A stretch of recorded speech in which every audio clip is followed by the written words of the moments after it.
नमस्कार। आज राज्यक्षमा चिकित्सित अध्याय पर कुछ चर्चा करेंगे। जैसे कि मैं हर बार कहता आ रहा हूँ, ये जो हम पढ़ाई कर रहे हैं इसमें जिन्होंने कुछ अध्ययन पहले चरक पढ़ा है और पेशेंट देख रहे हैं, ऐसे लोगों के लिए ये अभिप्रेत है। इसलिए इसमें शब्दों का पर चर्चा तो होगी, लेकिन बिटवीन द लाइंस जो है तंत्र युक्ति के अनुसार जो सिद्ध होता है उस पर भी हम लोग ज्यादा चर्चा करेंगे। तो ये प्रतिज्ञा करते हैं, राज्यक्षम चिकित्सितम व्याख्यास्यामः इति स्मः भगवान अत्रेय। आगे चलते हैं।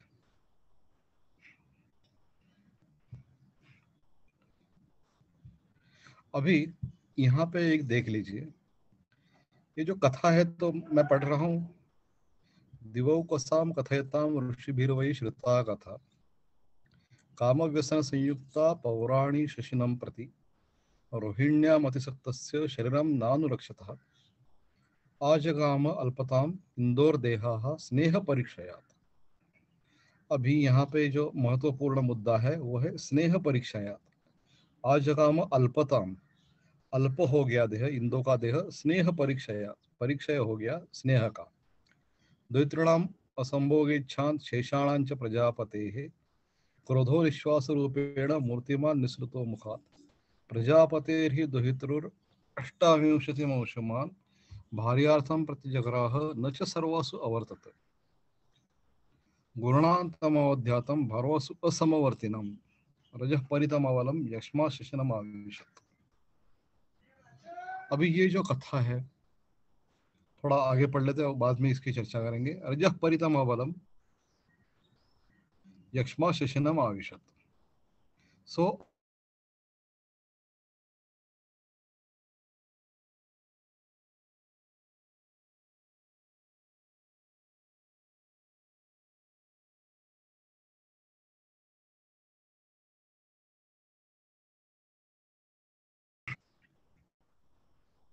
सविमुक्तग्रह चंद्रो विराज विशेषतः ओजसा वर्धितो अश्विभ्याम शुद्धम सत्वम अवाप्य च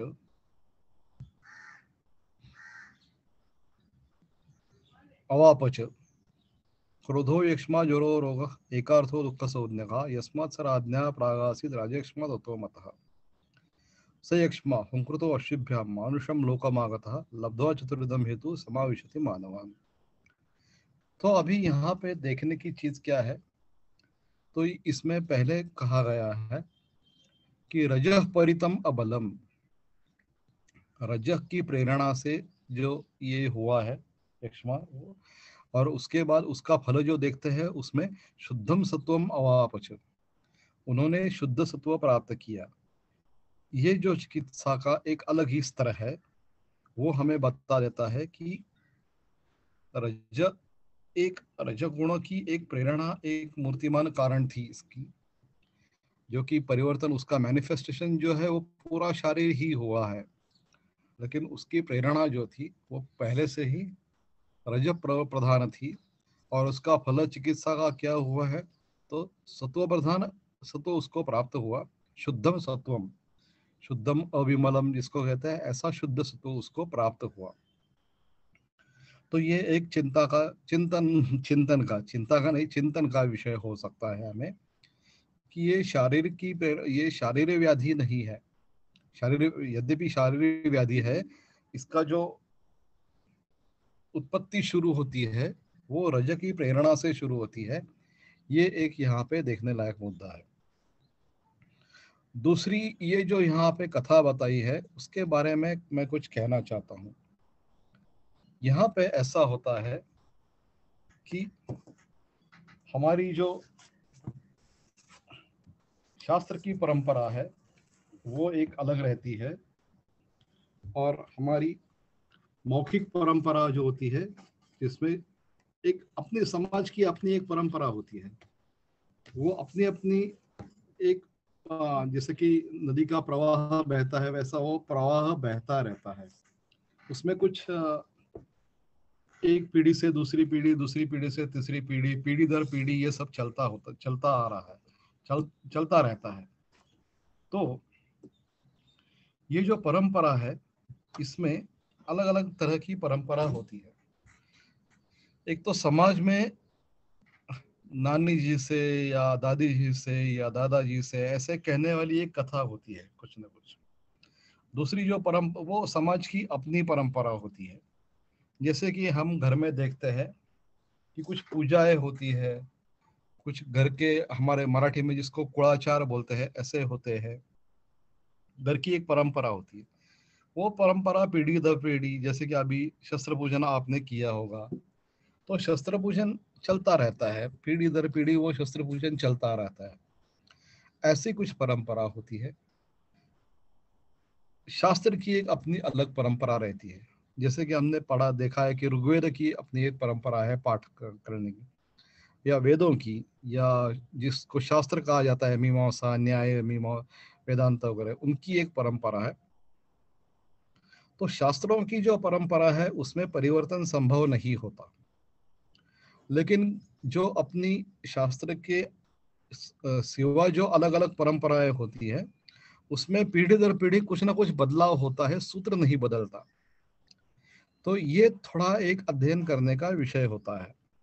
थोड़ा मैं और इसको विस्तार करता हूँ।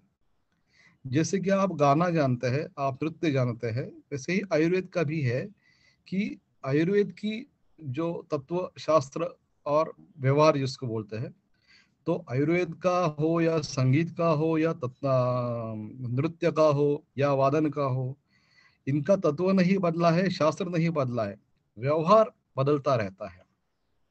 जैसे कि अगर देखा जाए तो मेरा अध्ययन हुआ कोलटकर गुरुजी के पास। तो मैंने तय किया था कि गुरुजी जो इस्तेमाल करते हैं दवाइयाँ, मैं नहीं इस्तेमाल करूंगा। तो अगर पूछा जाए कि गुरुजी कौन कौन सी दवाइयाँ का प्रयोग करते थे, तो एक दो चार बता पाऊंगा, ज्यादा नहीं, क्योंकि मैंने कभी देखा ही नहीं कि गुरुजी दवाइयाँ कौन सी दे रहे हैं। मैं सिर्फ पूछता था गुरुजी को कि ये क्यों दी है, या इसका इस रुग्ण का निदान कैसा किया है। और भी बहुत सारे वैद्य है महाराष्ट्र में, तो उनको अगर पूछा जाए कि गुरुजी से आपने क्या सीखा, तो वो बताया कि ये 10 दवाइयाँ सीखी है हमने, और वो इफेक्टिवली काम करती है। इन गुरुजी के पास आपने क्या सीखा, तो नहीं, उनकी ये दवाइयाँ थी, ये 10 दवाइयाँ है, 10 फॉर्मूला है, वो बस हम खुश है, इसमें हमारा चल जाता है काम। ऐसे भी अलग अलग तो ये व्यवहार की परंपरा है। इसमें शास्त्र नहीं बदला है, तत्व नहीं बदला है, व्यवहार बदलता रहता है। और बहुत बार मैंने ऐसा भी देखा है कि एक गुरुजी जो एक फॉर्मूला किसी इस्तेमाल करते थे, वो उन्होंने ही कभी कभी बदला है। जैसे कि उनको अभी याद कि अभी ये फॉर्मूला मेरा था, एक एक दो, ये दो, और ये तीसरा दवाई, लेकिन उनको ऐसा लगा कि अभी ये तीसरी दवाई जो है, इसका काम नहीं अच्छा हो रहा है, तो इसके लिए चौथी दवाई अंतर्भुत करनी चाहिए। ऐसे भी परंपराएं बदलती हैं। तो ये जो तत्व शास्त्र नहीं बदलता और व्यवहार बदलता है, ऐसे गाने में भी दिखाई देता है कि तत्व शास्त्र नहीं बदलता, व्यवहार बदलता है। जैसे कि अगर किसी को लगे कि हम किराना घराने के हैं, तो वो भूप राग ऐसे ही गाएंगे जैसे बाकी लोग गाते हैं, लेकिन उनकी बंदिश अलग होगी, बंदिश की एक उठान अलग होगी, उठावत अलग होगी, पेश करने का तरीका अलग होगा, सुर लगाने का तरीका अलग होगा। नृत्य की भी अनेक अनेक परंपरा है। तो कभी ये उसकी लय पर थोड़ा ध्यान देंगे, कभी ये ताल पर थोड़ा ध्यान देंगे, ऐसे उनकी भी अलग अलग है। लेकिन जो है उसमें बदलता क्या नहीं है, बदलता बिल्कुल नहीं तत्व और शास्त्र, क्योंकि ये सब शास्त्री की चर्चा है। लेकिन लोगों की जो परंपरा रहती है, लोगों की परंपरा में ऐसा होता है कि उनका ना शास्त्र रहता है, उनका ना तत्व रहता है, वो परंपरा सिर्फ व्यवहार की रहती है। और इसलिए आप देखें तो ऐसे ही लगता है कि परंपरा है या क्या गड़बड़ है इसमें, कुछ ना कुछ गड़बड़ हो जाती है, और ऐसी ही परंपरा चलती रहती है बिना तर्क की। मैंने एक कथा सुनी थी कि किसी घर में एक पुजारी जी आते थे पूजा करने के लिए, और उस घर में एक छोटा कुत्ता था। तो कुत्ता था तो घर में ऐसा ही घूमता रहता था। पर जब वो पूजा पाठ करने वाले गुरुजी आते थे, तब वो कुत्ता उन पर ऐसे ही उनके साथ भी खेलता था। तो गुरुजी ने कहा तो मैं तो पूजा करने आता हूँ, तो इसको जब मैं आता हूँ तब इसको बांध के रखिए। तो जो वहाँ पे जो मालिक थे उन्होंने कहा कि बिल्कुल सच्ची बात है, तो आप पूजा करते थे, कुत्ते का अंदर आना अच्छा नहीं है, तो आप सही करें। तो उन्होंने बांधना शुरू कर दिया।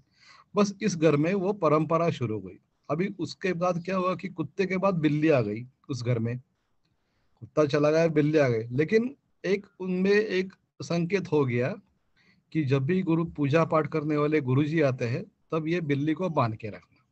अब एक बिल्ली चली गई, दूसरी बिल्ली चली आ गई, यहाँ पे जो मालिक थे उनकी भी तीसरी पीढ़ी आ गई। लेकिन 3 पीढ़ियों से यही नेम चल रहा था कि, और ये पूजा पाठ करने वाले गुरुजी भी बदल गए। लेकिन ये तो ऐसा ही चल रहा था कि जब भी पूजा पाठ करने वाले गुरुजी आएंगे तब या कुत्ता हो या बिल्ली हो उसको बांध के रखना। ठीक है। तो इसमें क्या हुआ कि गतानुगति का परंपरा हो गई कि बस ये चल रहा है, ये ऐसे क्यों कर रहे हैं, बस ऐसे ही कर रहे हैं, वो कर रहे थे इसलिए हम कर रहे हैं, हम कर रहे हैं इसलिए हमारे अगली पीढ़ी कर रही है। ये परंपरा है। अभी ये परंपरा में बहुत सारे बदलाव हो जाते हैं, तो इसमें तथ्य ढूंढना बहुत मुश्किल हो जाता है। इसलिए, और सबसे ज्यादा गड़बड़ तो ऐसा है कि आयुर्वेद आयुर्वेद जितना शास्त्र है उतना ज्यादातर व्यवहार है। इसलिए व्यवहार में इतनी गड़बड़ हो जाती है। तो ये आपने कथा सुनी, ये तो इसलिए मैं बता रहा हूँ कि ये परंपरा जो है, परंपरा से बहने वाला ज्ञान, इसका भी एक अध्ययन होना जरूरी है।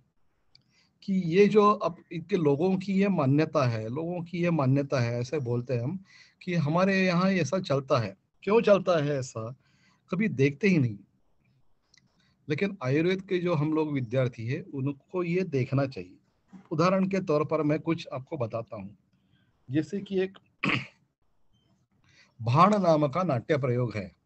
भाण यह है एक जिसको हम प्रचलित भाषा में नाटक कहते हैं, उसको संस्कृत में कहते हैं रूपक। रूपक, दश रूपक। और वो नाटक के 10 प्रकार माने, दश रूपकाणी माने जाते हैं। तो उसमें एक प्रकार है, उसको कहते हैं भाण। भाण यानी कि जिसको हम सोलिलोकी कहते हैं, एक पात्री प्रयोग। उसमें एक ही पात्र रहता है और वो एक ही पात्र बात करता है। हम्म? जैसे कि मराठी में आपने देखा होगा, वराड निघाले लंडनला, या ऐसे बहुत सारे अच्छे एक पात्री करता यहाँ पे मराठी में होके गए। पु ल देशपांडे जी है, उनका तो बहुत ही अच्छा परफॉर्मेंस रहा है। तो ऐसे एक पात्री, एक ही पात्र, तो इसको संस्कृत में कहते हैं भाण। अभी संस्कृत में जो भाण है वो सब प्रायः वेश्यावस्थी के निकट घटित होने वाले भाण है।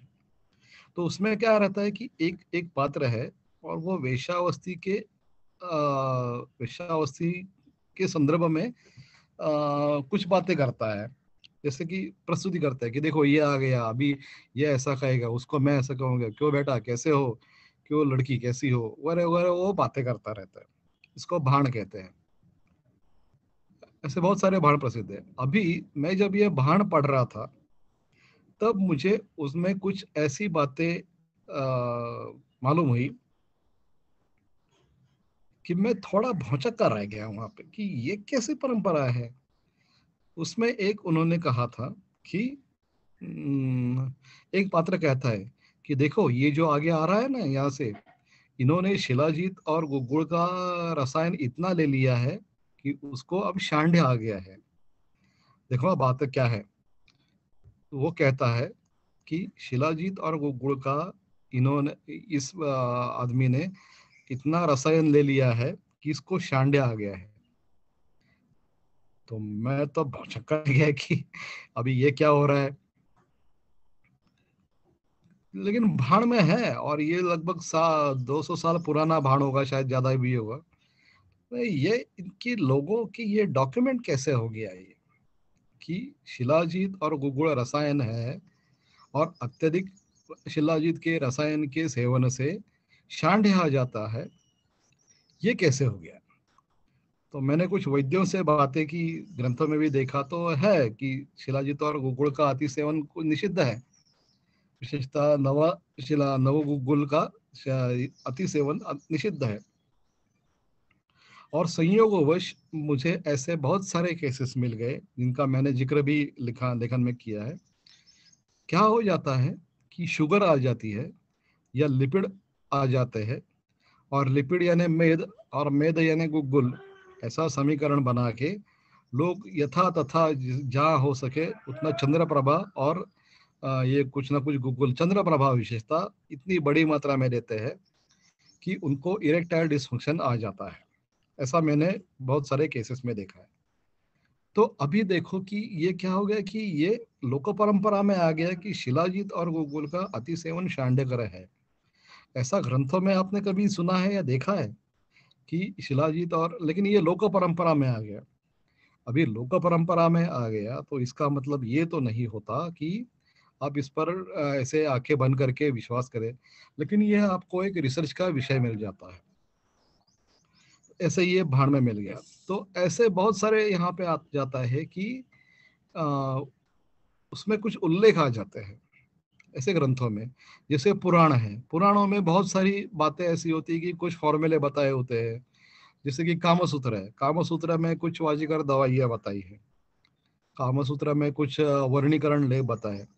अभी ये उनकी शास्त्र है या व्यवहार है या परंपरा है, ये सब देखकर उसका आयुर्वेदीय विश्लेषण करके ही आपको इस्तेमाल करना है। ऐसा नहीं कि किसी के एक चरित्र में ये पाठ आया है तो चलो हम इस्तेमाल करते हैं। ऐसा आंखें बंद करके विश्वास करना ये मुझे अच्छा नहीं लगता। उसका व्यवहार तो ठीक है, लेकिन शास्त्र और तत्व उसमें है कि नहीं देखना चाहिए। तो जो आप लोग अध्ययन कर रहे हैं उनके लिए एक अध्ययन का विषय बन जाता है कि ऐसी लोक परंपरा में लिखित हो या मौखिक हो, ऐसी लोक परंपरा में जो कुछ भी आयुर्वेदीय व्यवहार आता है उसका एक विश्लेषण करना, उसमें से शास्त्र और तत्व है कि नहीं देखना। अगर है तो उसका एक आपका आर्टिकल बन जाता है। यही कहने का मेरा एक, ये सब झंझट इसलिए मैंने किया कि लोक परंपरा में जितने भी कुछ, बहुत सारी परंपरा घर में रहती है कि घर में अभी बहुत सारे घर में मैंने ऐसा देखा है, सीतोपलादी चूर्ण, ठंडी जब बढ़ जाती है तो सीतोपलादी चूर्ण खाने का रिवाज है। अभी मैंने 2-3 लोगों को पूछा कि क्यों है, नहीं मालूम, नहीं हमारे घर में ऐसा बनता है। तो सीतोपलादी चूर्ण बनता है और घर में वो खाते रहते हैं। क्यों खा रहे हैं, नहीं मेरी पिताजी खाते थे। पिताजी क्यों खाते थे, नहीं उनकी माँ जी खाती थी। अच्छा वो क्यों खाती थी, नहीं मालूम नहीं। तो 4-5 पीढ़ी से इनको चल रहा है कि ठंडी की एक थोड़ी बहुत ये अभी महसूस होने लगी कि उन्होंने सीतोपलादी चूर्ण खाना शुरू कर दिया। अ, तो ये क्यों खा रहे हैं, इतना अच्छा है कि नहीं, ऐसी परंपराओं का हमें थोड़ा अध्ययन करना पड़ेगा। ठीक है, तो ये एक थोड़ा अध्ययन का विषय, इसलिए मैंने ये सब बात की। चलो आगे चलते हैं।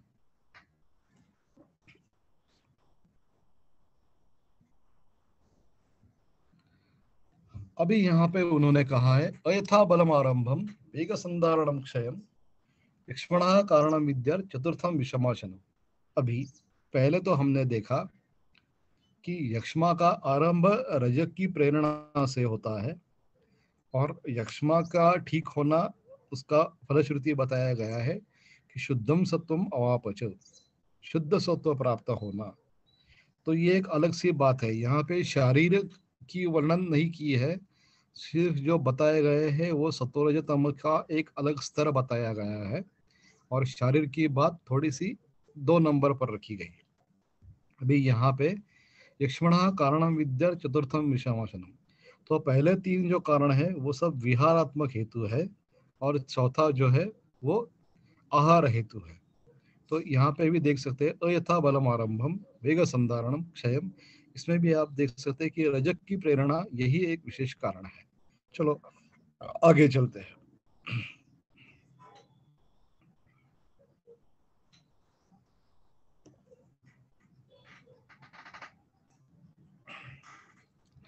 अभी यहाँ पे एक कारणों की एक ढेर सारी एक लिस्ट बनाई है।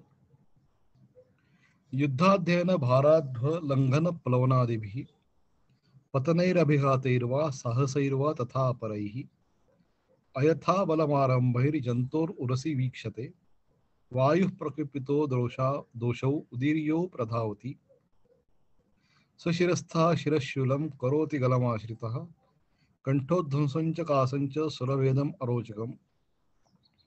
पार्श्वशूलंच पार्श्वस्थो वर्चो वेदम गुदे स्थितः जृंभाज्वरंच संधिस्थ उरस्थशो उरसोरुजम क्षणनाद उरसः कासात् कफष्ठीवेत स शोणितम् जर्जरेण उरसा कृच्छ्रम उरुशूलादि पीड़ितः इति साहसिको यक्ष्मा रूपैरेति प्रपद्यते एकादश वीरात्मन्यो भजेत तस्मात् न साहसम। अभी यहाँ पे जो महत्वपूर्ण विषय है वहां पे ध्यान देंगे। यहाँ पे आप देख सकते हैं कि युद्ध, अध्ययन, भार, अध्व, अध्व यानी चलना, लंघन, लंघन का अतिरेक, प्लवन, स्विमिंग, पतनैर अभिघातैर्वा, पतन से या अभिघात से, साहसैर्वा तथा परैहि, बाकी जो अन्य साहस होते हैं, अयथा बलमारंभैर जंतुर उरसी वीक्षते, अयथा बलमारंभ, यहाँ पे ध्यान देने वाला मुद्दा कौन सा है? तो अयथा बलमारंभ। तो यथा बलमारंभ और अयथा बलमारंभ ये हमारे लिए एक अध्ययन का विषय बन जाता है। जैसे कि आप में से कोई रेगुलर एक्सरसाइज करता होगा, कोई स्विमिंग करता होगा या कुछ मार्शल आर्ट्स करता होगा, तो उनको पता है कि एकदम डायरेक्ट वहां पे आप गए और पानी में जंप मार ली, ऐसे नहीं होता। थोड़ा पहले तो बताते हैं कि जरा पहले कुछ हाथ पैर हिला दो, थोड़ा वार्म अप कर लो, आपकी बॉडी थोड़ी टोन अप कर लो और उसके बाद जाओ। मार्शल आर्ट्स में भी बता दे कि पहले एकदम डायरेक्ट ये आपने ले लिया, कुछ वेपन है आपका और शुरू कर दिया, ऐसा मत कीजिए, थोड़ा हाथ पैर हिलाइए, उसके बाद आपका ट्यून कीजिए। तो ये एक बात है। लेकिन हमें देखना है कि अयथा बलम आरंभ, यथा बल और अयथा बल, यहाँ पे थोड़ी चर्चा हम आज करेंगे।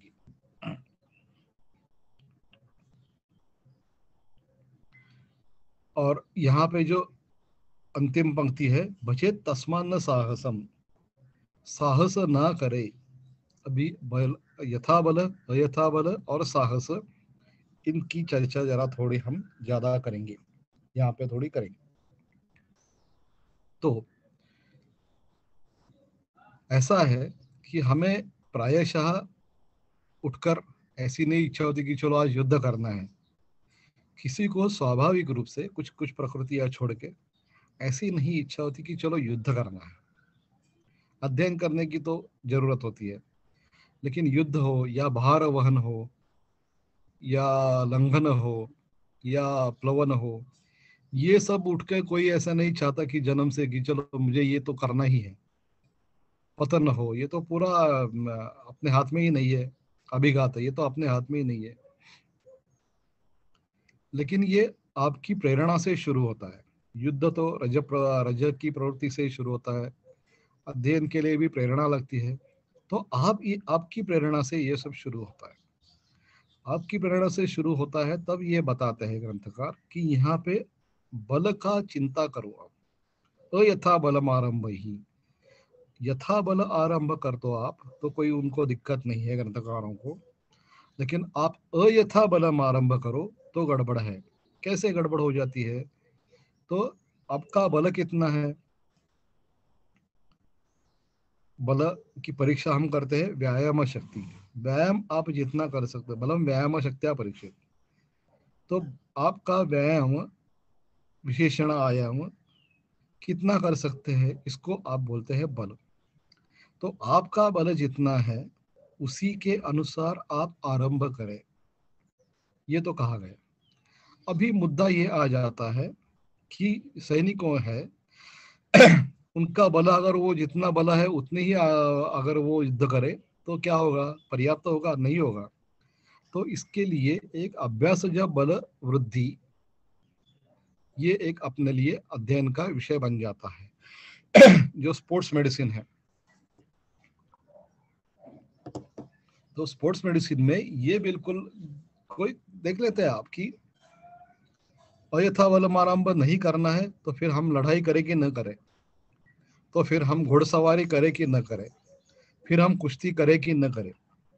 तो इसका समाधान ये है कि आपको अयथा बलम आरंभ ही करना है, लेकिन आप हर रोज आपका बल बढ़ा सकते हैं।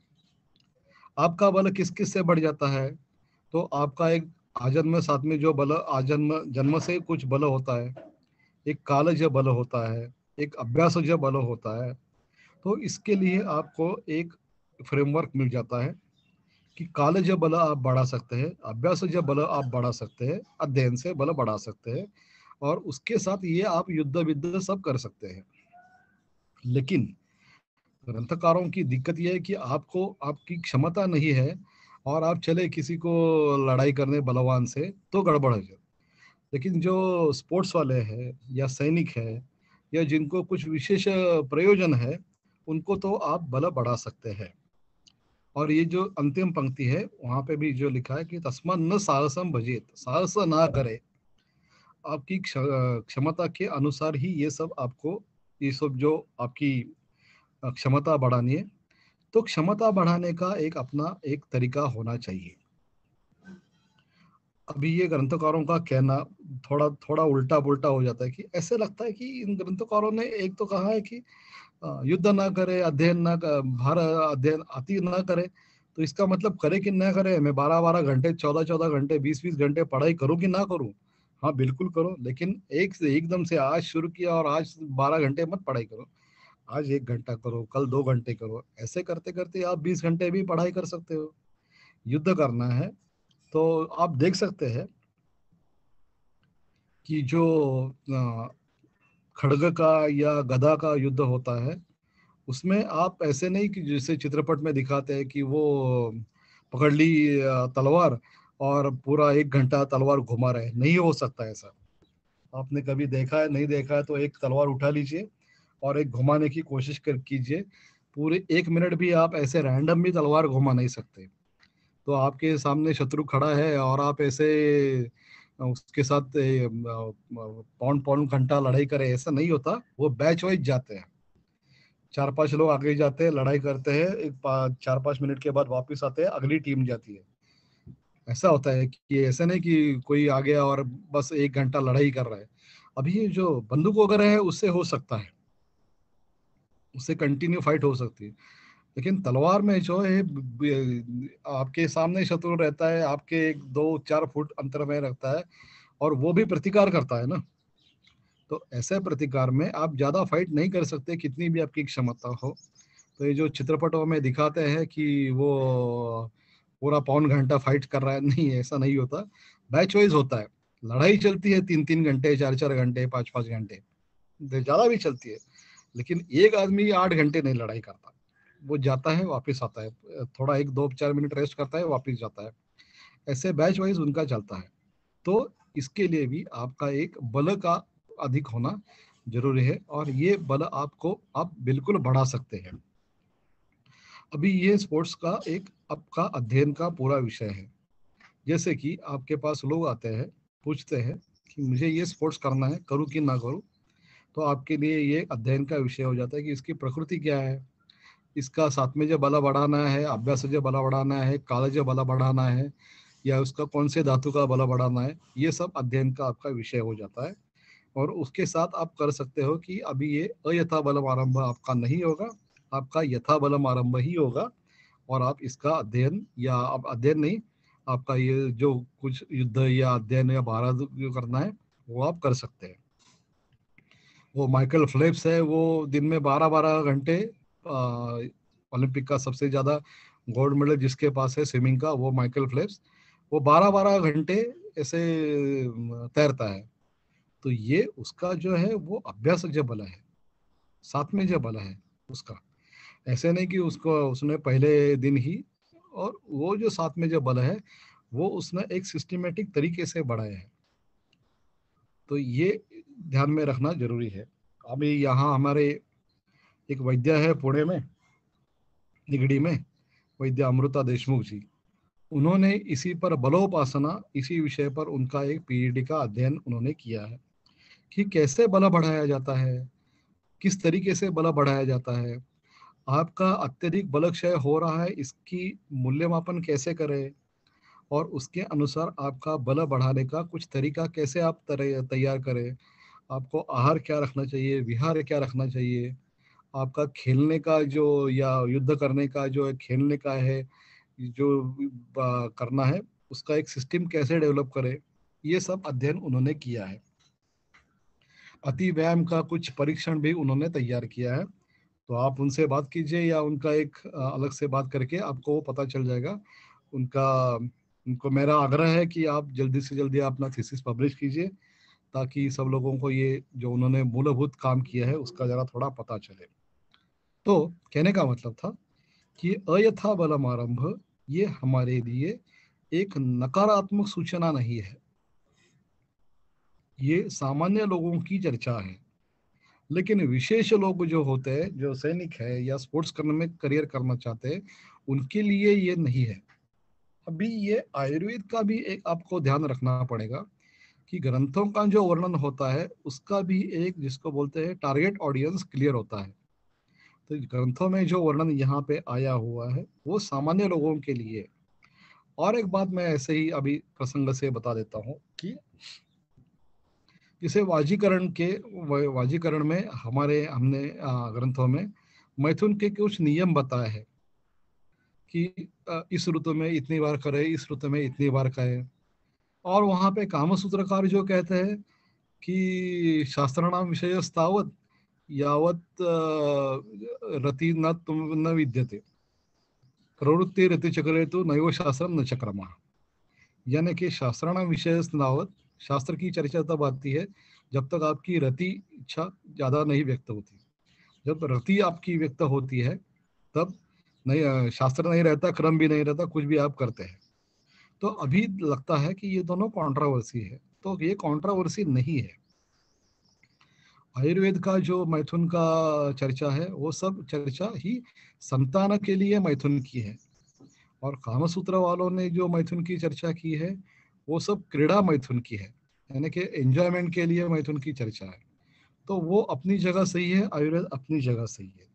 इसका मतलब आप अगर लोगों को बता दें कि आयुर्वेद का ये कहना है कि इसके नहीं, आप उसको पूछ लीजिए कि आप मैथुन की इच्छा किस लिए रखते हैं, संतानार्थ मैथुन है तो इसके लिए आयुर्वेद ने ये शुक्र का परिरक्षण और उत्तम संतान प्राप्ति के लिए जो नियम बताए हैं ये इतने हैं। लेकिन रति चक्र आपका अच्छा है तो वो क्रीडार्थ मैथुन या आनंदार्थ मैथुन वो तो पूरी अलग बात है, वो उसका वो आयुर्वेद का अधिकरण नहीं है। उसकी ज्यादातर चर्चा कामसूत्र ने की, इसलिए उन्होंने आसन बताए हैं, कुछ अलग अलग पोजीशन बताई है। तो यहाँ पे भी भजे तस्मान्न साहसम कहते हैं, इसका मतलब वहां पे आयुर्वेद वाले लोग बल बढ़ाते नहीं थे, ऐसी बातें नहीं है। सामान्य लोगों के लिए अयथा बलम आरंभ आप ना करें, ऐसे ही उनकी मान्यता है।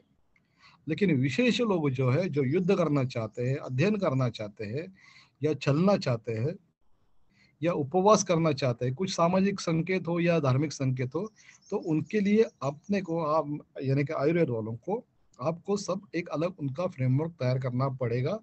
यह भी इसी से व्यक्त होता है।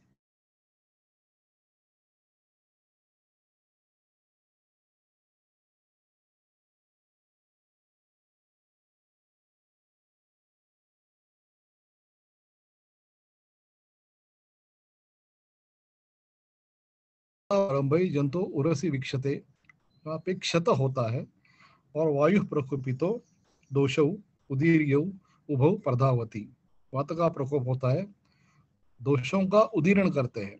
अभी ये उदीरण क्या है, प्रधावती ये क्या है, इसकी चर्चा आप जरा नहीं करेंगे क्योंकि मैं, ये गुरहित पक्ष है मेरा। अभी ये जो वायु है वो शिरस्था शिरशूलम करोति, गलमाश्रितः कंठोध्वंसंच कासंच सुरवेदम अरोचकम करोति। अगर पार्श्व में संचार करता है तो पार्श्वशूल करता है। गुद स्थित ये उर्चो भेद करता है। जुरुम्बा ज्वरंत संधिस्थ उरस्थश्च उरसोरुजम करता है। अभी यहाँ पे एक महत्वपूर्ण शब्द आ जाता है कि स्थित। अभी षट क्रिया काल की तरफ से देखें तो क्षय हो गया है, प्रकोप हो गया है, प्रसर हो गया है, उसके बाद की यह अवस्था है, ये गत है या स्थित है, इसमें थोड़ा थोड़ा अंतर है। तो स्थित वायु का मतलब अलग होता है। आज तो मैंने, लगता है कि यूट्यूब पर मेरे जो निदान के जो सब व्याख्यान है माधव निधन के, उसमें इसकी चर्चा ज़्यादातर की है, इसलिए स्थितगत इसकी चर्चा मैं नहीं करूँगा। लेकिन ये ध्यान देना जरूरी है कि युद्धाध्ययन भारत इस कारणों से तुरंत नहीं होता, क्षय होता है, प्रकोप होता है, प्रसर होता है, और उसके बाद जिस जो स्थान अत्यधिक दुर्बल रहता है, अगर वो वायु शिरस्थ शिर में स्थान ग्रहण करने वाला वायु अगर वहां पे ये प्रधावती होता है तो शिरशूलम करोति। अगर एक होता है, एक शिरशूलम करोति, स्वरभेद आरोचक ये भी करता है। तो ऐसे 11 रूप यहाँ के दिखते हैं कि उसका कारण क्या होता है। अयथा बलम आरंभ ही जंतो उरसी वीक्षते, उर में वीक्षण क्षत हो जाता है, और उसके कारण ये सब गड़बड़ हो जाती है। तो ये साहसिको यक्ष्मा रूपये रेते ही प्रपद्यते। तो 11 लक्षण दिखते हैं, जरूरी नहीं कि 11 के 11 लक्षण दिखाई पड़े, लेकिन ये इसको कहते हैं कि ये एक राज्यक्ष्मा, ये एक व्याधि नहीं है, यह राज्यक्ष्मा ये एक व्याधियों का समुच्चय है। क्या एक 5 मिनट का अवकाश ले ले? कितना समय है नीलेश जी? 5 मिनट? 40 मिनट हो गए ना अपने? हाँ हाँ। हाँ चलो 5 मिनट विश्रांति। ओके।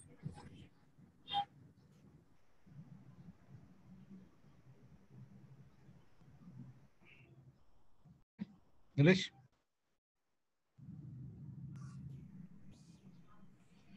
तो हम देख रहे थे कि 2 मुद्दे महत्वपूर्ण हमने देख लिए कि अयथा बलम आरंभ भजित तस्मान साहसम, इन दोनों की थोड़ी समीक्षा कर ली, और ये भी देख लिया कि अयथा मरवारंभ ये ग्रंथकार ने सही कहा है, लेकिन आप यथा बलम आरंभ कर सकते हैं, आप युक्तिकृत बल उसका बढ़ा सकते हैं, सापेज बल बढ़ा सकते हैं, अभ्यास बढ़ा सकते हैं, इसको सब युक्तिकृत बल करते हैं। तो ये युक्तिकृत बल आप बढ़ा सकते हैं। तो आपके लिए एक अध्ययन का या प्रैक्टिस का भी एक अलग विषय हो जाता है कि स्पोर्ट्स की कंसल्टेंसी या किसी जो स्वस्थ व्यक्ति हो उसको भी व्यायाम क्या करे, कितना करे, कैसा करे, आपका मूलभूत उसका मूल्यमापन करके आपका ये धातु बल इतना है, दोष बल इतना है, इसके अनुसार आप उसको एक कस्टमाइज सॉल्यूशन दे सकते हैं। ये एक बात हुई। दूसरी बात होती है कि मेरी प्रकृति ऐसी है, ठीक है, लेकिन मुझे कुश्ती करनी है या मुझे तैरना ही है, मुझे स्विमिंग करना ही है, तो इसके लिए आप और कुछ आहार विहार औषधि से उसका बल बढ़ा सकते हैं, या उसको उस व्यायाम से जो भी बलक्षय होने वाला है उसका मैनेजमेंट आप कर सकते हैं। ये भी आपके लिए प्रैक्टिस का एक अलग पहलू हो सकता है। तो 2 पहलू हो गए कि जिसको जो चाहिए उसके अनुसार चिकित्सा देना, एक बात, और दूसरी बात यह है कि उसको एक समुचित मार्गदर्शन करना कि आप किस तरीके का व्यायाम करें, किस तरीके से आप अध्ययन का एक आपका प्रोटोकॉल बनाए। छोटी छोटी बातें होती हैं, जैसे कि अध्ययन के बारे में मैं कहता हूँ कि आपका ये जो परीक्षाकालीन जो अध्ययन होता है कि परीक्षा के पहले 1 महीना पहले आप अध्ययन का आपका टाइमिंग कैसे सेट करें। तो आपको अगर परीक्षा का आपका ये जो टाइम टेबल है वो 11 से 2 तक समझो आपका पेपर लिखना है। आपको अगर 11 से 2 तक पेपर लिखना है, इसका मतलब 12:30 बजे उसका पीक टाइम आ जाता है, वो 3 घंटे का, और वो थोड़ा ऊपर जाता है नीचे आता है। तो 12:30 बजे आपका परम उत्साह टिका रहे, इसके अनुसार आपको रात की नींद पूरी करनी है, इसके अनुसार आपको भोजन करना है।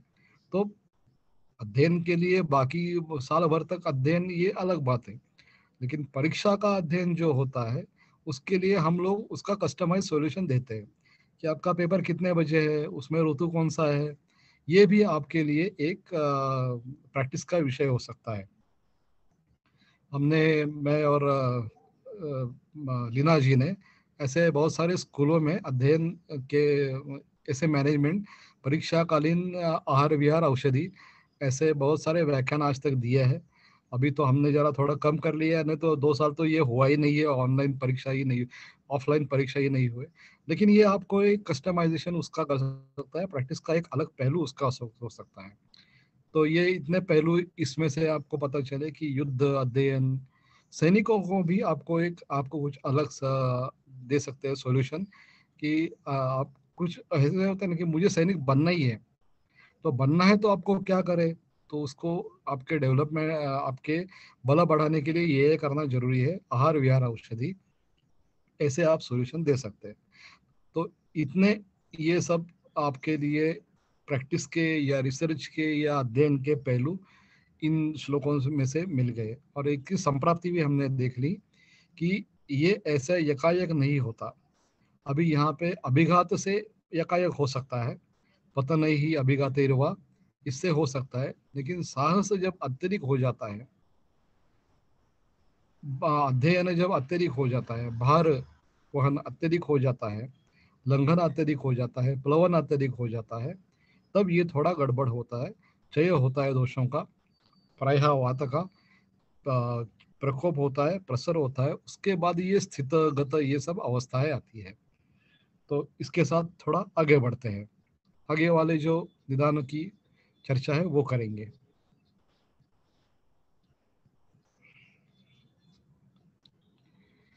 अभी यहाँ पे बता देते हैं कि रीमत्वाद्वा गृणीतद्वाद्वा गृणीत्वाद्वा भयाद्वा वेगमागतम वात्र मूत्र पुरुषाणाम निगृह्णति यदा नरः। अभी यहाँ पे लज्जा उत्पन्न होती है या घृणा आती है या भय आ जाता है। आप देख सकते हैं आपके दैनंदिन व्यवहार में छोटे बच्चों से लेकर बड़े लोगों तक ये सब कारण परंपरा हमें दिखाई देती है। और ये तो वातमूत्र पुरुष तो ये प्रधान वेग है, लेकिन क्षुधा का वेग, तृष्णा का वेग, अधोवात का वेग, श्वास का वेग, ये सब जितने भी वेग बताए गए हैं हमारे यहाँ वेगाना धारा है जिसमें, इन सब वेगों का धारण इन कारणों से रीमत्वाद्वा कुछ अच्छा नहीं महसूस होता, थोड़ा क्या कहते हैं उसको, अ, शर्म लगती है, घृणा आती है या भय लगता है। शर्म आना या घृणा होना, अब घृणा कैसी है कि इतने ये जो मल विसर्जन स्थान है इतने गंदे हैं कि मुझे नहीं जाना है वहाँ। लज्जा, इतने लोग बैठे हैं तो मैं यहाँ पे ऐसे कैसे बोलूँ कि जरा मुझे मूत्र का वहन करना है, या पुरुष का मुझे वेग आया है तो जरा जाके आता हूँ, या अधोवाद का वेग आया है, तो इसलिए वो उसका धारण किया जाता है। तो ये मैंने कह रहा था कि ये सब जो लक्ष्य, ये जो हेतु है, छोटे बच्चों से लेकर आपको बड़े लोगों तक ये सब के सब दिखाई पड़ते हैं। ये लज्जा पैदा होना, ये तो विशेषतः महिलाओं में, छोटी बच्ची स्कूल जाने वाली बच्चियों में या बड़ी महिलाओं में भी ये बहुत सारी बार दिखाई देता है। घृणितत्ववाद भी स्कूल में जाती है, कॉलेज में जाती है, या किसी कार्यालय में काम करती है। मेरी माँ एक शिक्षिका थी, तो स्वाभाविक है कि जब तक मैं आयुर्वेद नहीं सीख रहा था तब कभी मेरा ध्यान भी नहीं गया, लेकिन जब मैंने ये सब सीखना शुरू कर दिया आयुर्वेद वेगाना धारा तो करे, तो मैंने ऐसे ही पूछ लिया माँ जी को मेरे कि माँ जी ये आप मूत्र विसर्जन मल विसर्जन का वेग आपको जब आप स्कूल में पढ़ाती हो तब आते नहीं है क्या? तब उन्होंने कहा कि मेरी नहीं बेटा, ये सबकी समस्या यही है कि हमारे ये एक तो सरकारी पाठशाला में पढ़ाती थी वो, पुणे की महानगर पालिका की, और तो वहाँ पे स्वच्छता का कुछ अनुबंध नहीं होता था, इसलिए इतना वो गंदा वो मल विसर्जन के अंदर मूत्र विसर्जन के अंदर रहता था कि इन महिलाओं की, ये सब महिलाओं की शिक्षिका जो प्रायः मैं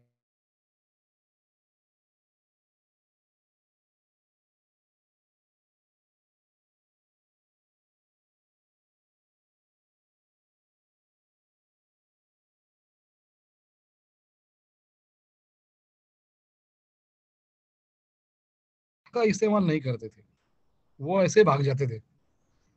छोटी जो छुट्टी होती है उसमें भाग जाते थे। अब ये मैं जिस स्कूल में था तो उसमें अच्छी व्यवस्था थी। तो ये मेरा कभी चर्चा का मेरा संभव ही नहीं था कि मूत्र विसर्जन करना है या मल विसर्जन करना है। तो हमारे स्कूल में बड़ी अच्छी व्यवस्था थी। लेकिन ऐसी बात में तो जहाँ तो लड़के भी नहीं जाते थे मूत्र विसर्जन करने के, लड़कियों की तो बात छोड़ दो, उनको लज्जा आती थी कि कैसे इनकी गंदगी में जाए, घृणा आती थी कि इतनी गंदगी में कैसे जाए। तो वो छोटी छोटी लड़कियां, पहली दूसरी तीसरी कक्षा में पढ़ने वाली, उनको भी इतनी छोटी उम्र से ये एक वेग धारण का एक उनका कारण बन जाता था। तो ये जब आपको प्रैक्टिस में आप जो अ, प्रश्न परीक्षा करेंगे, तो प्रश्न परीक्षा में विशेषतः महिलाओं के बारे में और विशेषतः ये जो कुछ जॉब करने वाली महिला है, वर्किंग वुमन है, उनको ये जरूर पूछ लेना। क्योंकि जो वेग का धारण है उनके लिए बड़े अलग अलग व्याधियों का कारण बन जाता है। उसमें सबसे बड़ा कारण तो वो यक्ष्मा का बन जाता है। लेकिन छोटे नहीं, अलग अलग व्याधियों का एक मैंने केस देखी थी। मेरे पास ही आई थी क्योंकि उनको वो प्रोलैप्स था, यूट्राइन प्रोलैप्स।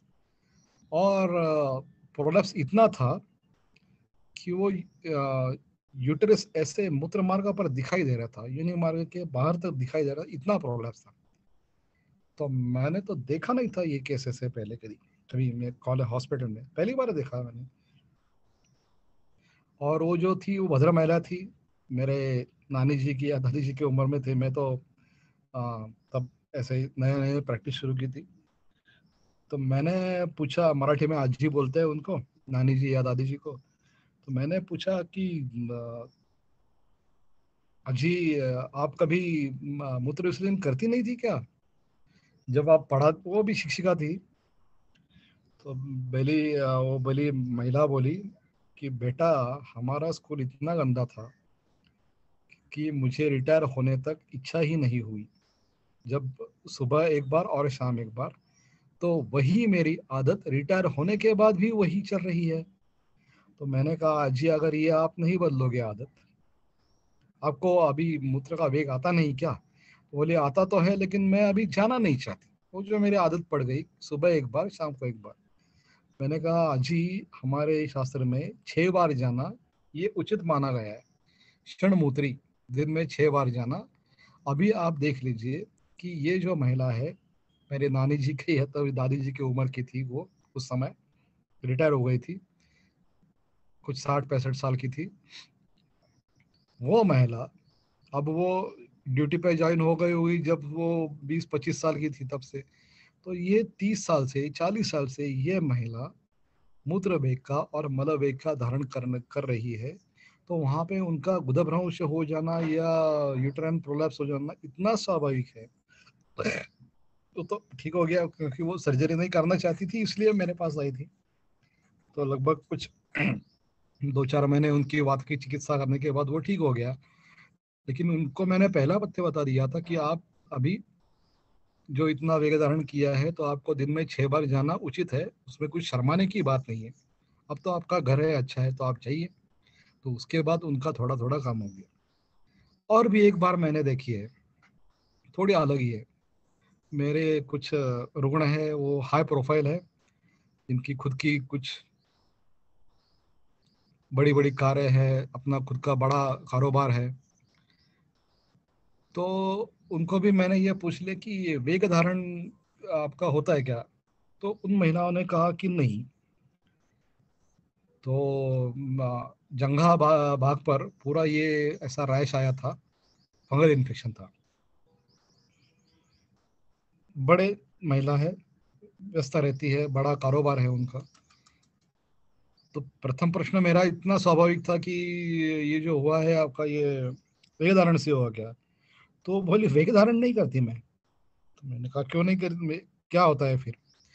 तो उन्होंने जो कहा वो बात कुछ मैं मुझे अचंभे में डालने वाली थी। उन्होंने कहा कि मैं डायपर पहन के ही जाती हूँ, पूरे दिन मेरा मीटिंग रहता है, कभी दिल्ली में रहता है, कभी चेन्नई में रहता है, कभी इधर उधर रहता है। तो मैं सुबह जब मीटिंग को निकलती हूँ या ब्रेकफास्ट करके निकलती हूँ, तब डायपर ही पहने रहती हूँ। और मैं मीटिंग से उठती नहीं, क्योंकि हमारा बहुत बड़ा मीटिंग रहता है, 3-3 घंटे काम चलता है। कभी कभी खाना भी नहीं खाते हम, पूरा दिन 5-5 6-6 घंटे हम मीटिंग करते हैं, तो जा नहीं पाती, इसलिए मैं डायपर ही इस्तेमाल करती हूँ। तो ऐसे कुछ कंटिन्यू 5-6 दिन डायपर करने के बाद उनको ये सब फंगल इन्फेक्शन हो गया था।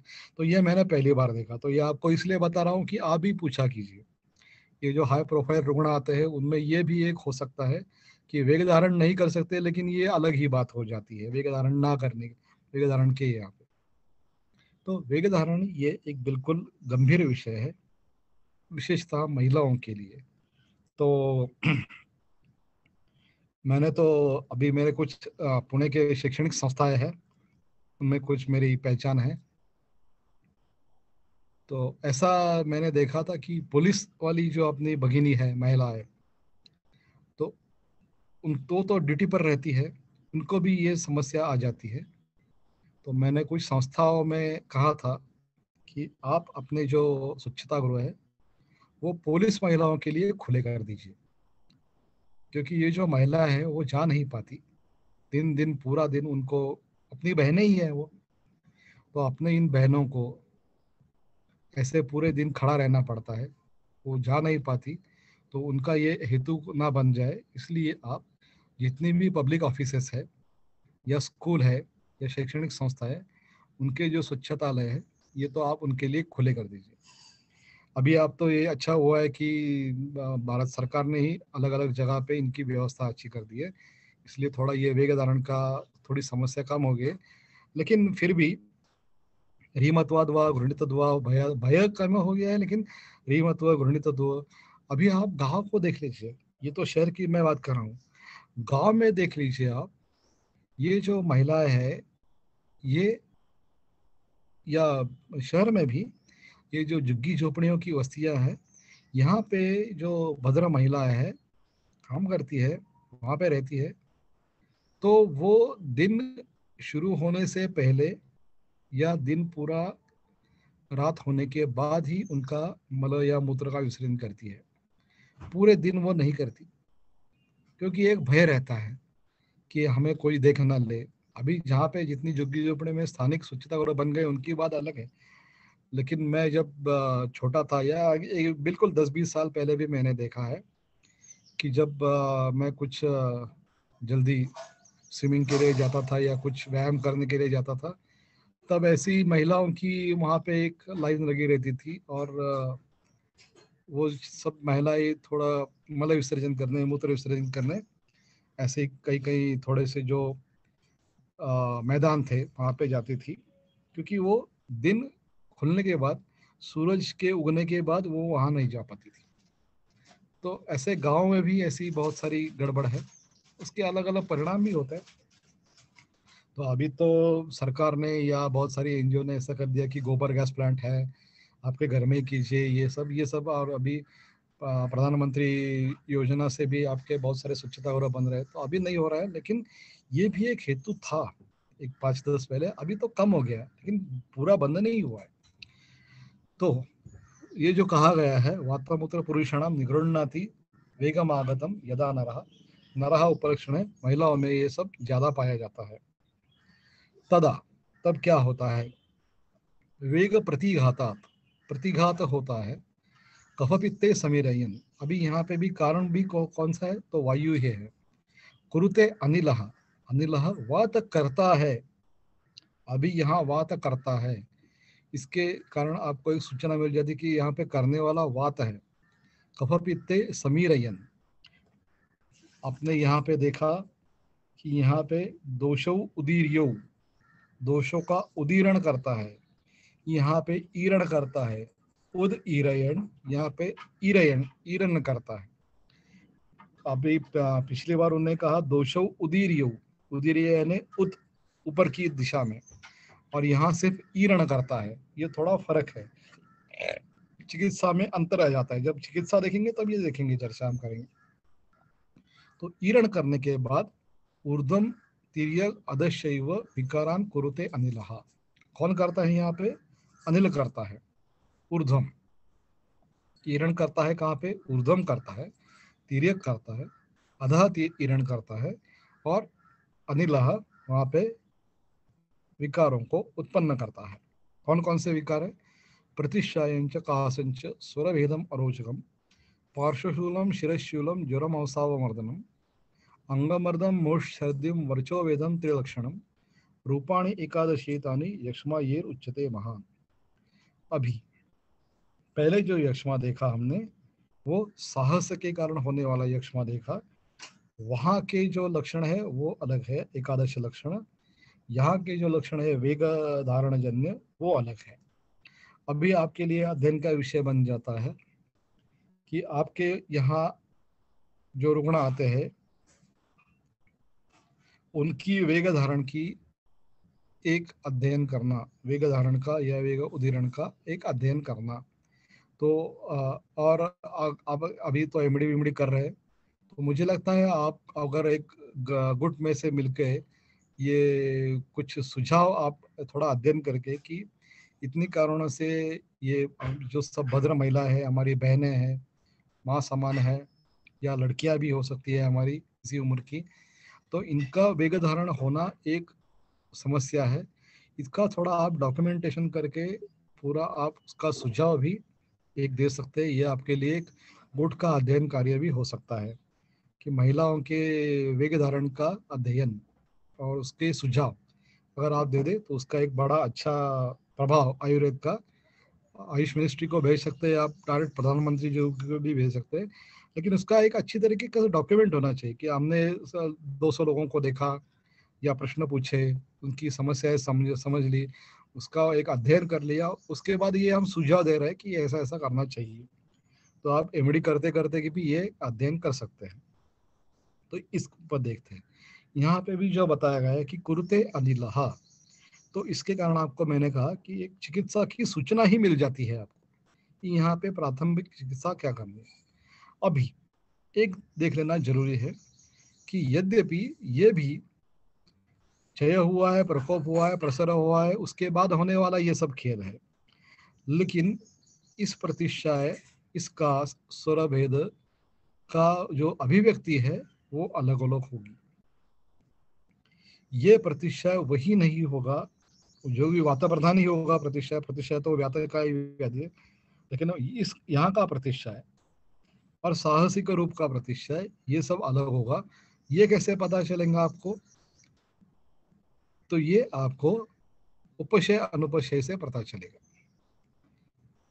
ठीक है, प्रतिशय अलग होगा, कास अलग होगा, स्वर भेद अलग होगा, ये जो वर्चो भेद अलग होगा।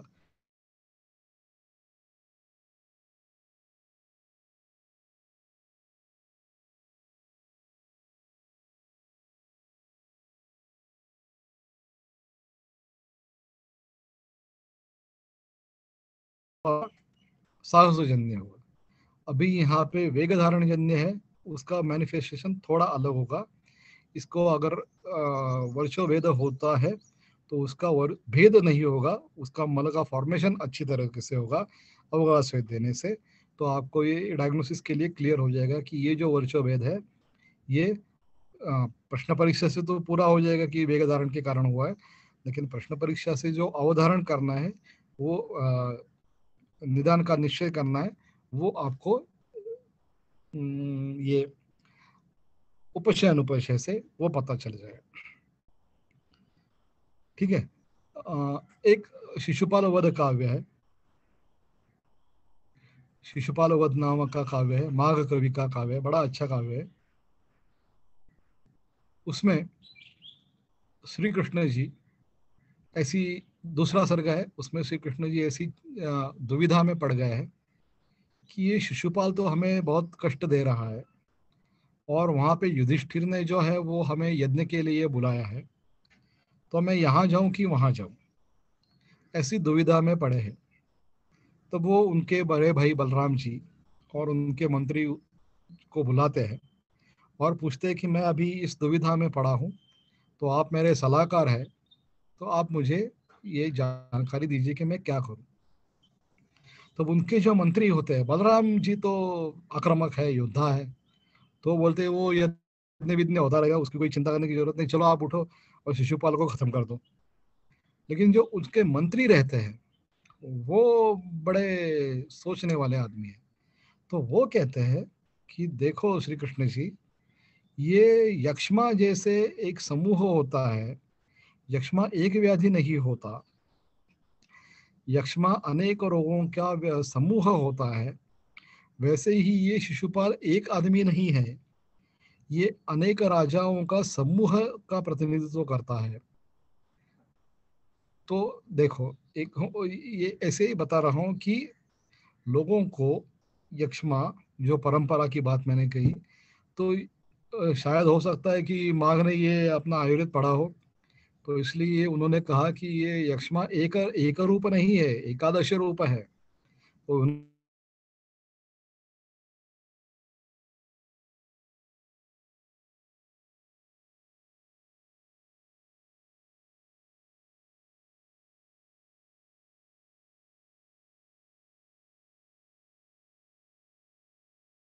कथा कहती है कि ऐसा होता है कि हम दृष्टांत देने के लिए जब काव्य करते हैं, तब हम लोक परंपरा में जो लोगों को बहुत सारे मालूम होते हैं, उन्हीं का इस्तेमाल प्रायशः काव्यों में या नाटकों में या कविता में ऐसे कर सकते हैं। ऐसी एक, इसका मतलब ये नहीं, वही तो मैं बता रहा था, परंपरा है, इसका मतलब ये नहीं कि माघ का आयुर्वेद का बड़ा अध्ययन था। हो सकता है उन्होंने एक देख लिया हो, पढ़ लिया हो, सुन लिया और उसको अच्छा लगा, इसलिए उन्होंने उसका एक प्रतिमा रूप में, उपमा रूप में उसका इस्तेमाल कर लिया। तो ये वही कहना चाह रहा था कि ऐसे भी लोक परंपरा आ जाती है कि आयुर्वेद का कोई ज्ञान किसी कवि ने इस्तेमाल किया है, इसका मतलब उनका अधिकार नहीं हो जाता। वो कविता में आया हुआ एक स्वल्प विराम जैसे ही है, उसका उतना ही मानना होना चाहिए।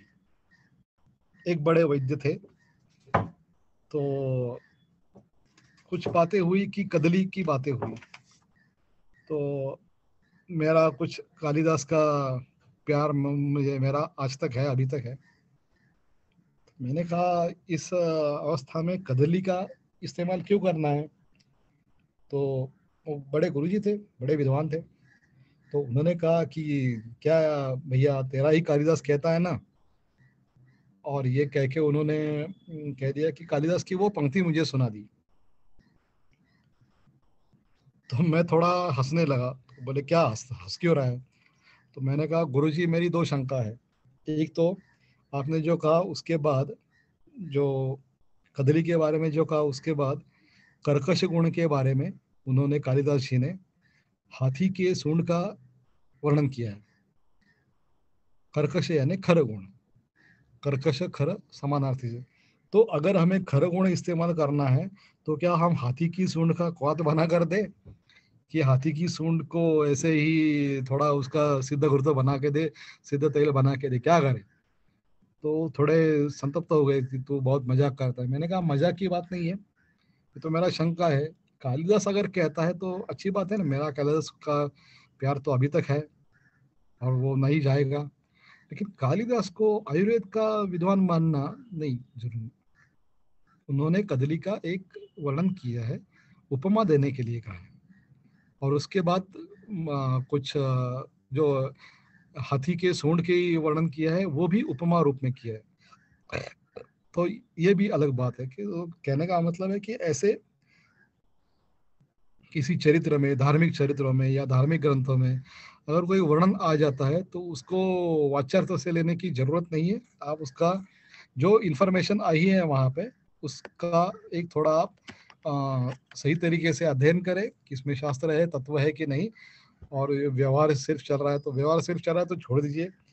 अगर उसमें शास्त्र है, कुछ तत्व है, बिल्कुल उसका अध्ययन करना, उसका एक कीजिए। जैसे कि मैंने कहा था अभी कि शिलाजीत और ये गुड़ का अत्यधिक सेवन शांडेकर होता है, तो ये मुझे क्ल्यू ऐसे नहीं लिया, मैंने उसको प्रमाण नहीं माना।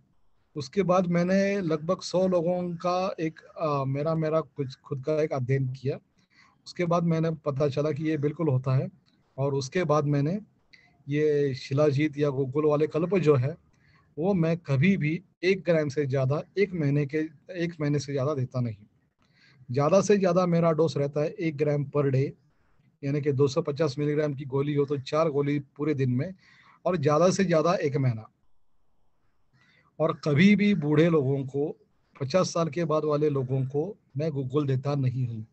50 या 55 साल के बाद वाले लोगों को मैं गूगल दिया तो बहुत कम मात्रा में, और बहुत कम कालावधि के लिए देता हूँ, क्योंकि ये उनके लिए मैंने ऐसे देखा है। विशेषतः जो लोग ब्रह्मचर्य व्रत होते हैं, उनको तो मैं बिल्कुल ये गुल वाले कल्प देता नहीं, बिल्कुल नहीं देता। ब्रह्मचर्य उनका अपना व्रत रहता है, जैसे कि कुछ धार्मिक परंपरा में रहते हैं वो लोग, या कुछ सामाजिक कार्यों में रहते हैं, तो ब्रह्मचर्य उनका स्वाभाविक है। तो ऐसे लोगों को ये जो वाजिकर गुल है या वाजिकर कुछ भी हो, उनको वात का कितना भी प्राधान्य हो, लेकिन एक अत्यल्प मात्रा में देना है, और अत्यल्प काल के लिए जितना जरूरी हो। 7 दिन से ज्यादा देने की नौबत आ पड़ी तो बिल्कुल दे दीजिए, कोई आपत्ति नहीं है, लेकिन 7 दिन से ज्यादा नहीं। और ऐसे लोगों को तो 1 ग्राम भी ज्यादा हो जाएगा, 500 मिलीग्राम ही बहुत काफी है, ऐसी मेरी मान्यता है। मैंने बड़े बहुत से वैद्यों से बातें की है, और उनको मैंने प्रार्थना की है। ये मेरा अनुभव है, आप देख लीजिए। मेरी कोई ऐसी ये तो नहीं कर सकता, जबरदस्ती तो मैं नहीं कर सकता, लेकिन आपको तो ये सुझाव दे सकता हूँ, आप देख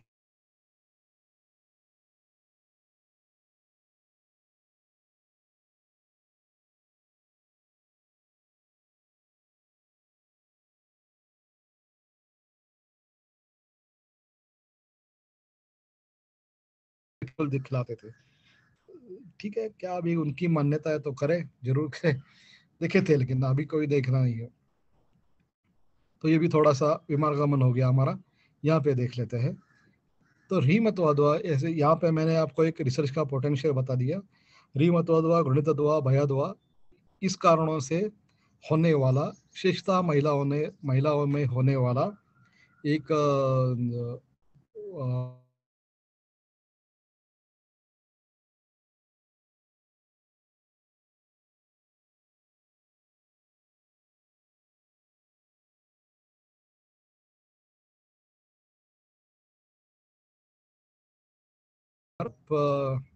आयुष मिनिस्ट्री को या भारत सरकार को दे दे, तो शायद उसका कुछ परिणाम अच्छा आ सकता है।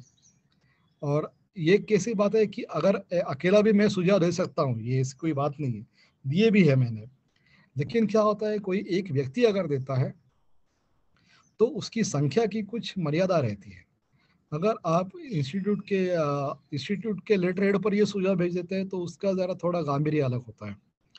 क्या, और आप एमडी कर रहे हैं, एमडी के स्टूडेंट है, और आपके कॉलेज के लेटर पर यही पे चला जाता है कि देखो ये हमने एक 200 लोगों का अध्ययन किया है, 400 लोगों का किया है, 500 लोगों का किया है, और हमें ये लगता है कि ये तत्कालीन परिणाम तो होते हैं, और ये दीर्घकालीन परिणाम भी हो सकते हैं, हमारे ग्रंथों में आया है, और ग्रंथों का प्रामाण्य हमें है, तो इसका ये परिणाम हो सकता है। तो आप इस पर कुछ चर्चा कीजिए, इस पर कुछ हम उसके कुछ अच्छी तरीके से उपाय निकालिए। ऐसे आप सूचना दे सकते हैं, स्थानिक लोगों को भी दे सकते हैं, यानी कि जो आपकी नगर पालिका है, यहाँ से लेकर भारत सरकार तक, आप सब जगह ये सुझाव दे सकते हैं। उसको फॉलोअप करना पड़ता है, ऐसे नहीं कि दे दिया और अरे बस हो जाएगा। उसका फॉलोअप करना पड़ता है, वो भी एक अलग बात है। लेकिन आप ये लोग कर सकते हैं, इसलिए मैंने ये आपका आपका ये बताया है। मैंने कुछ पहले, जब मैं रिसर्च में था, मेरा जो अनुभव था रिसर्च का, जैसे कि कृमि का अध्ययन किया था मैंने, तो एक थोड़ी सी अलग बात कर रहा हूँ। एक जो श्वेता ब्रदर का मैंने कुछ अध्ययन किया था। पुणे के पास एक एरिया है, वहाँ पे ग्रामीण लोगों के, श्वेत ब्रदर का, ग्रामीण महिलाएं। तो सब अध्ययन करने के बाद मुझे ये पता चला कि ये जो श्वेत ब्रदर है, उनकी चिकित्सा तो हम कर सकते हैं, कोई बात नहीं। हुआ है तो उसकी चिकित्सा दे देते हैं, कुछ कम पैसों में आयुर्वेदिक चिकित्सा दे सकते हैं। लेकिन जब मैं थोड़ा सा उसकी निदान की अध्ययन कर रहा था, तब मुझे पता चला कि ये महिला है, ये पुरानी कथा है, 10-15 साल पहले की। ये महिला है, पीने का पानी लाने के लिए 3-3 किलोमीटर चलती है। तो दिन में उनके पीने का पानी लाना, कपड़े धोना, ऐसे 3 किलोमीटर जाना, 3 किलोमीटर आना, ऐसे उनका ये जाते समय पानी है तो ठीक है, खाली वो उनका जो है 5 लीटर का 10 लीटर का वो बर्तन लेके जाते हैं, आते वक्त वो भर के लाते हैं। लेकिन धुला जो धोना होता है, कपड़ों का धोना, तो कपड़े लेके जाते हैं, वहां पे धोते हैं, सुखाते नहीं है वहां पे, ऐसे ही गीले कपड़े यहाँ पे लाके घर पे सुखाते हैं, तो उसका वजन भी बढ़ जाता है। तो ये सब कारणों से उनका वात प्रकोप इतना अत्यधिक होता है कि उनको श्वेत प्रदर की एक प्रवृत्ति उनमें